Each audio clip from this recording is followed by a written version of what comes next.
സുഹൃത്തുക്കളെ നമസ്കാരം. ഞാൻ മഹേഷ് വടക്കഞ്ചേരിയാണ്. ഞാനിന്ന് മങ്ങൾ ഡാം എന്ന് പറയുന്നൊരു സ്ഥലത്താണ്.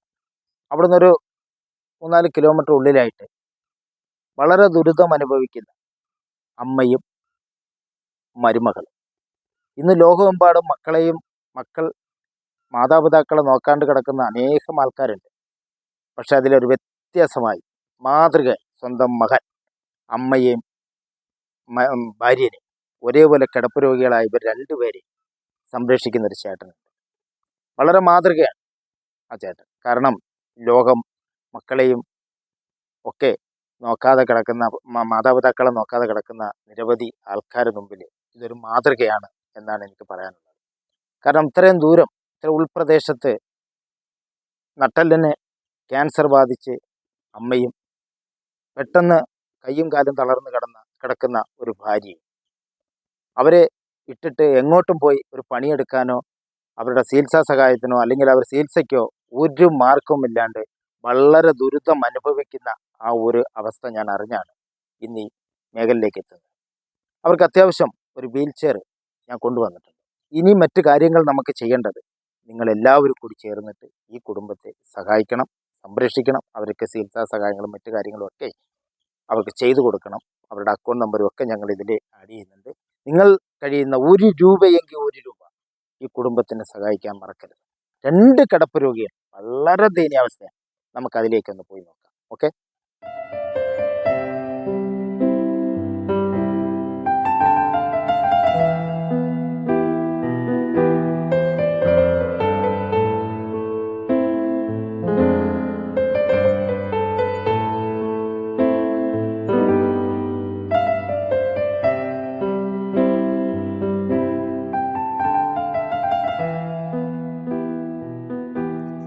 സുഹൃത്തുക്കളെ, ഞാൻ പറഞ്ഞ വീട് ഇതാണ്.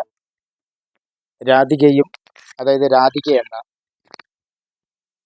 50 വയസ്സുകാരിയായ ഒരു ചേച്ചി, തത്ത എന്ന 76 വയസ്സുള്ള വാർദ്ധക്യമെത്തിയ ഒരമ്മ. ഈ അമ്മയുടെ വീടാണ് ഈ കാണുന്നത്. വളരെ ദയനീയാവസ്ഥയിൽ കഴിയുന്ന ഈ കുടുംബം നമ്മൾ ഓരോരുത്തരും അവർക്കൊരു കൈത്താങ്ങ ആകും എന്നുള്ള ഒരു പ്രതീക്ഷയോടുകൂടി ഞാൻ അവരിലേക്ക് പോവുകയാണ്.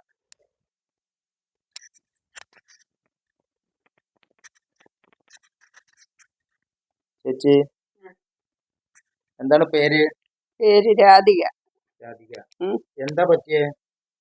തളർന്നതാണ്. ഒരു ഭാഗം ഇങ്ങനെ തളർന്നു നിൽക്കാനൊന്നും പറ്റില്ല. ആരും സമ്പാദിച്ചു കൊണ്ടുവരാനില്ല. ആരും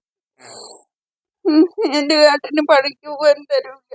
എന്റെ അമ്മായിമ്മ കിടക്കുകയാണ്. നല്ല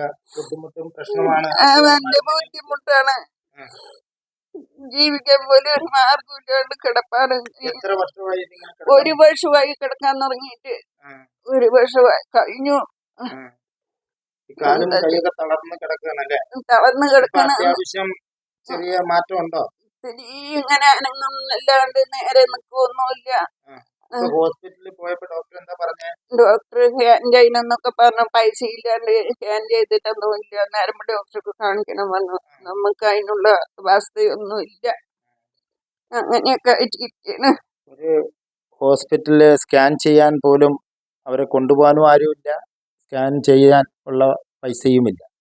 നരമ്പ് ഡോക്ടറെ കാണണമെന്ന് പറഞ്ഞു, അതിനും പോകാനുള്ള മാർഗം അവർക്കില്ല. അത്രയും വളരെ വിഷമാവസ്ഥയാണ് ഈ സഹോദരി ഇവിടെ കിടക്കുന്നത്. അവരുടെ സ്വന്തം ഭർത്താവാണ് ഇവർ രണ്ടുപേരെയും, അല്ലേ, രണ്ടുപേരിനെയും നോക്കുന്നുണ്ട്. ഏട്ടനാണ് പണിക്ക് പോകാൻ തരൂല്ല.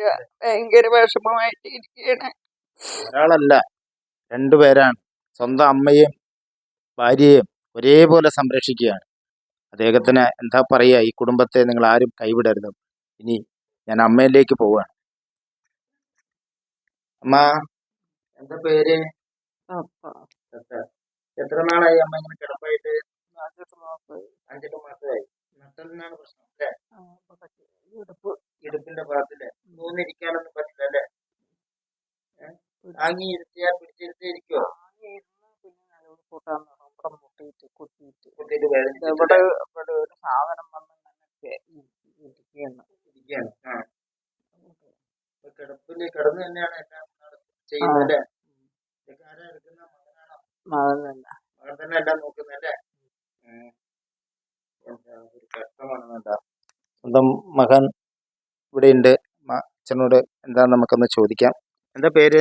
എൻ്റെ പേര് ചാമിന്ന്. ഷാമി. ചാമി. ഷാമി അച്ഛന് എന്തായിരുന്നു പണി?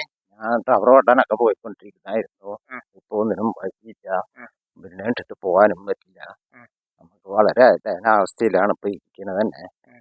ഒരു നിവൃത്തിയില്ല. ചെലവിന് പോലും കാശില്ലാതെയൊക്കെ ഇരിക്കുന്നത്. ആണ്.